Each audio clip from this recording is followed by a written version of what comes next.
Hello friends, आज मैं आपके साथ इकोनॉमिक्स का एक और टॉपिक लेके आया हूँ और टॉपिक का नाम है सस्टेनेबल एग्रीकल्चरल ग्रोथ या फिर सस्टेनेबल एग्रीकल्चर क्या होता है और किस तरीके से इसको किया जाता है। ये पूरा का पूरा डिस्कस करूंगा। जिस हिसाब से आपने पेपर में लिखना है मैंने उसी हिसाब से लिखा हुआ है। शुरू करने से पहले बता दूं कि चैप्टर का नाम है न्यू एग्रीकल्चरल स्ट्रेटजी और इस चैप्टर के सारे लिंक्स आपको इस वीडियो के डिस्क्रिप्शन में मिल जाएंगे। तो चलिए शुरू करते हैं। Sustainable agricultural growth means achieving higher growth rate in agriculture sector and maintaining their higher growth rate in long run. तो बेसिकली इसका मतलब क्या है कि एग्रीकल्चर ग्रोथ रेट को हायर लेवल पे लेके जाना और उस ग्रोथ रेट को मेंटेन करना लगातार।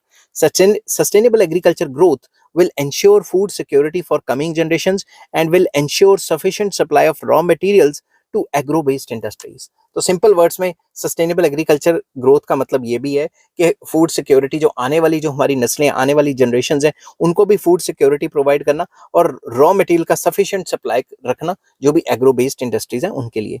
To meet the growing demand of food on account of increase in population and increase in demand for more nutritious diet on account of rising standard of living of the masses, sustainable agriculture growth is must. तो जैसे जैसे population बढ़ रही है वैसे वैसे खाने की डिमांड बढ़ रही है और जैसे जैसे और ज्यादा न्यूट्रिशियस फूड की डिमांड बढ़ रही है वैसे वैसे सस्टेनेबल एग्रीकल्चर को ग्रो करना काफी जरूरी है। समझिए बात। तो need for sustainable agriculture growth, हमें क्यों चाहिए सस्टेनेबल एग्रीकल्चर ग्रोथ, उसके कुछ पॉइंट्स है। Number one, to meet rising demand for food items. तो खाने की डिमांड तो लगातार बढ़ती जा रही है क्योंकि पॉपुलेशन बढ़ रही है। In India, population size is very enormous and growth rate of population is also high। तो population की growth rate भी ज्यादा है और population भी ज्यादा है। To meet the demand for food in long run, we have to ensure sustainable agriculture growth। तो long term में डिमांड बढ़ती रहे, डिमांड बढ़ेगी फूड की और इस डिमांड को पूरा करने के लिए जो सस्टेनेबल एग्रीकल्चर ग्रोथ है वो काफी जरूरी है। World Bank has estimated that demand for agricultural products will grow globally by 70% by 2015, and in developing economies like India it is expected to grow by 100%, that is by 2050 we have to double our agriculture production to feed the growing population of the country। तो world bank का ये कहना है कि globally पूरे world में जो agriculture की जो डिमांड है, गुड्स की जो एग्रीकल्चर प्रोडक्ट्स की जो डिमांड है वो 2050 के आसपास 70% बढ़ जाएगी और इंडिया में ये डबल हो जाएगी। तो इतनी डबल प्रोडक्शन करनी है तो हमें सस्टेनेबल एग्रीकल्चर के मेथड्स को फॉलो करना ही पड़ेगा ना, ताकि एग्रीकल्चर की प्रोडक्शन और प्रोडक्टिविटी दोनों बढ़ाई जा सके। नेक्स्ट है to sustain higher level of growth. तो हायर लेवल ऑफ ग्रोथ को सस्टेन करने के लिए भी सस्टेनेबल एग्रीकल्चर काफी जरूरी है। ठीक है।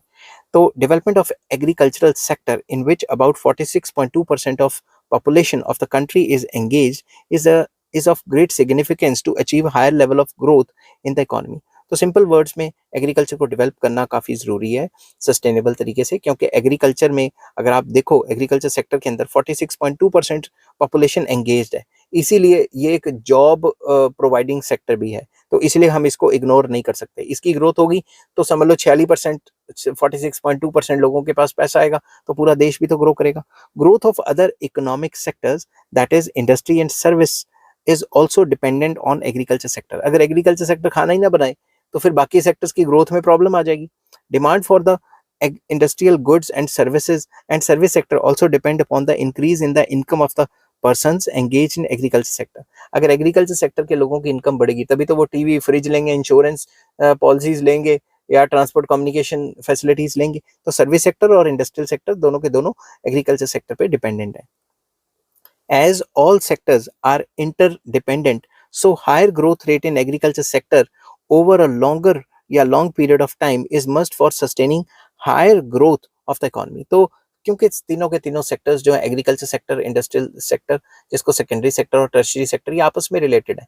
तो अगर एग्रीकल्चर सेक्टर ग्रो करेगा तो ओवरऑल इकोनॉमी ओवरऑल ग्रो करेगी। ठीक है।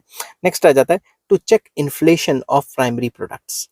In India, main cause of general inflation is high inflation rate in primary products। जो एग्रीकल्चर का सामान है वही महंगा हो जाएगा तो ओवरऑल महंगाई तो बढ़ जाएगी। To check the rising inflation in primary products, sustainable agriculture growth जो है वो काफी ज्यादा जरूरी है कि लॉन्ग टर्म में ग्रोथ होती रहे, ताकि इनकी जो प्रोडक्शन एंड प्रोडक्टिविटी है इतनी अच्छी हो जाए कि जो प्राइस राइज ना हो। ठीक है। क्योंकि अगर एग्रीकल्चर के प्रोडक्ट्स महंगे हो जाएंगे, खाना ही महंगा हो गया तो सब कुछ महंगा हो जाएगा। नेक्स्ट आ जाता है to increase standard of living of the farmers.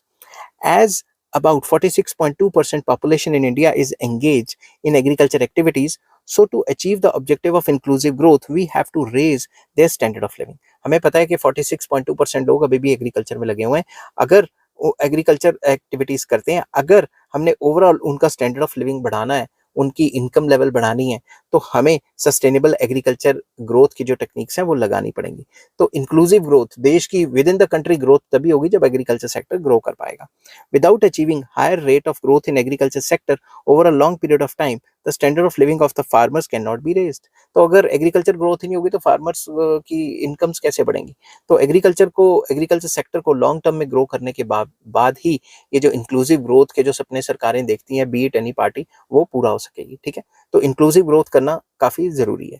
Next आ जाता है challenges of sustainable agriculture development. Challenges क्या है सस्टेनेबल एग्रीकल्चर के ऊपर, क्या क्या मतलब प्रॉब्लम्स आ रही हैं इस फील्ड में. तो सबसे पहला, rain fade farming, very important. In India about 51% of the agriculture is still rain fade. बारिश होगी तो अच्छा होगा, फसल बारिश नहीं होगी तो कहानी खत्म.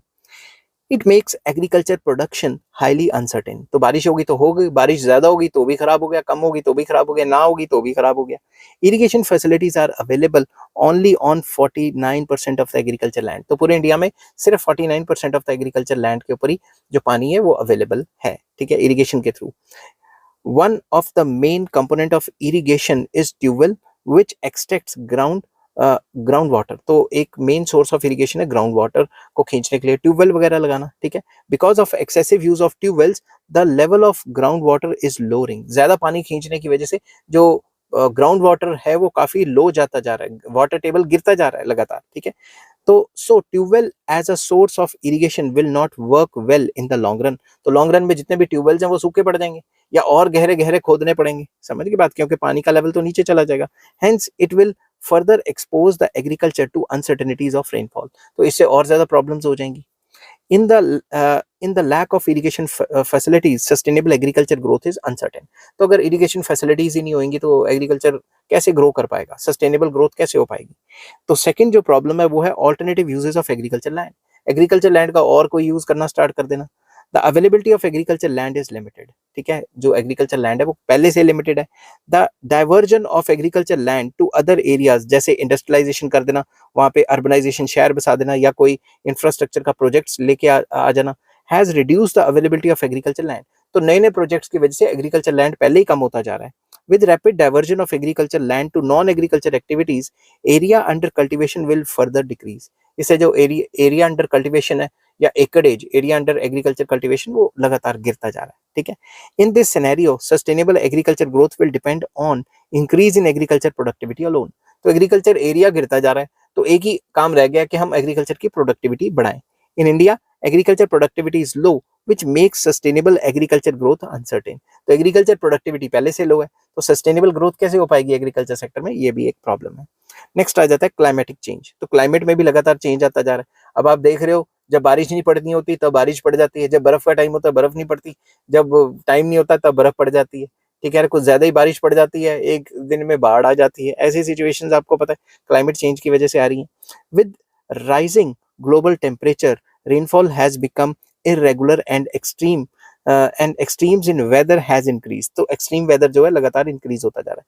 These variations sometimes result in drought like situation, at other times excessive rainfall causes flood. तो कभी कभी बारिश ही नहीं पड़ती, सूखा पड़ जाता है, कभी कभी floods आ जाते हैं.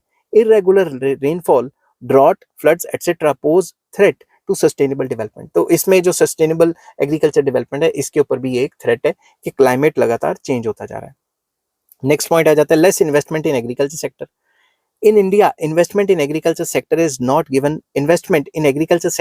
Not given priority in comparison to other sectors, जैसे कि industrial sector and service sector. तो एग्रीकल्चर सेक्टर में इन्वेस्टमेंट को कोई प्रायोरिटी नहीं देता, बाकी सेक्टर्स को प्रायोरिटी देते हैं. Economic planning has also failed to attract investment in agriculture sector. तो इकोनॉमिक प्लानिंग भी है, उसने भी फेल कर दिया to attract the investment in agriculture sector. ठीक है, तो जो इतने प्लान्स बनाए सरकार ने उससे भी कोई फायदा नहीं हो सका कि लोग ज्यादा से ज्यादा इन्वेस्टमेंट बढ़ाएं एग्रीकल्चर सेक्टर के अंदर. Foreign investment and domestic corporate investment in agriculture sector is very low. तो फॉरेन इन्वेस्टमेंट यहाँ पे कम है, और क्योंकि सरकार ने अभी वो एरियाज खोले नहीं है इतने ज्यादा कि बाहर से कंपनियां आके अपने कॉर्पोरेट जो है कॉर्पोरेट सेक्टर के थ्रू इतना ज्यादा फार्म्स खरीद सके. And in the lack of investment the growth in agriculture sector is slow. तो जब इन्वेस्टमेंट नहीं होगी, domestic investment and foreign investment नहीं होगी, तो इसमें जो ग्रोथ है वो काफ़ी लिमिटेड रहने के पूरे चांसेस होते हैं, ठीक है। नेक्स्ट आ जाता है weak infrastructure in rural areas. तो इससे भी जो है हर्डल्स क्रिएट होंगे सस्टेनेबल एग्रीकल्चर डेवलपमेंट के अंदर। India is still lacking in basic infrastructural facilities, particularly in areas with shortage of energy, good quality roads in rural areas, shortage of facilities etc. तो अभी भी इंफ्रास्ट्रक्चर फैसिलिटीज जैसे बिजली, अच्छी quality of roads नहीं है, और कई facilities, education facilities, medical facilities नहीं है। Weak infrastructure in rural areas is a big hurdle in mechanisation of agricultural activities and in providing easy market access to agricultural procedure. नहीं आना था यहाँ पे, प्रोड्यूस आना था, रुको 2 मिनट, प्रोड्यूस, DUCE, ठीक है।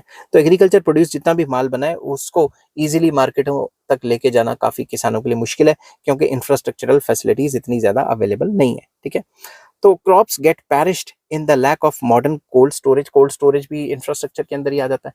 तो उसके अंदर भी अगर देखें तो इतनी प्रॉब्लम्स चल रही हैं कि इंफ्रास्ट्रक्चर ना होने की वजह से जो किसान है उसको काफी ज्यादा नुकसान का सामना करना पड़ रहा है। नेक्स्ट आ जाता है less agricultural research in India.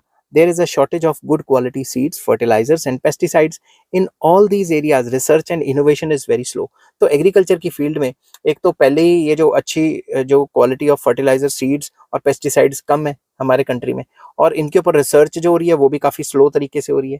It poses big challenge to sustainable agriculture development. तो कैसे हो पाएगी सस्टेनेबल एग्रीकल्चर डेवलपमेंट जब रिसर्च वगैरह नहीं हो रही, R&D नहीं हो रही, because of poor quality agriculture inputs, agriculture production and productivity is less. तो एग्रीकल्चर प्रोडक्शन एंड प्रोडक्टिविटी काफी कम है क्योंकि R&D इंडिया में इतनी ज्यादा नहीं हो पा रही। नेक्स्ट है lack of trained workforce. There is a lack of formal training mechanism for agricultural workforce. जो एग्रीकल्चर वर्कफोर्स है उसके लिए कोई प्रॉपर ट्रेनिंग मैकेनिज्म ही नहीं है।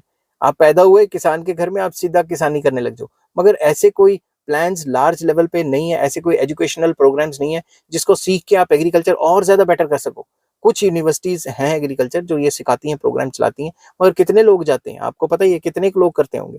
Most of the farmers are illiterate and under untrained. तो उनको कोई ट्रेनिंग तो होती नहीं, जो माँ बाप सिखाते हैं वही सीखते रहते हैं, ठीक है। They learn cultivation methods only through observation and experience, कि जैसे जैसे करते रहते हैं, सीखते रहते हैं, और जैसे जैसे माँ बाप ने सिखाया वैसे सीख जाते हैं।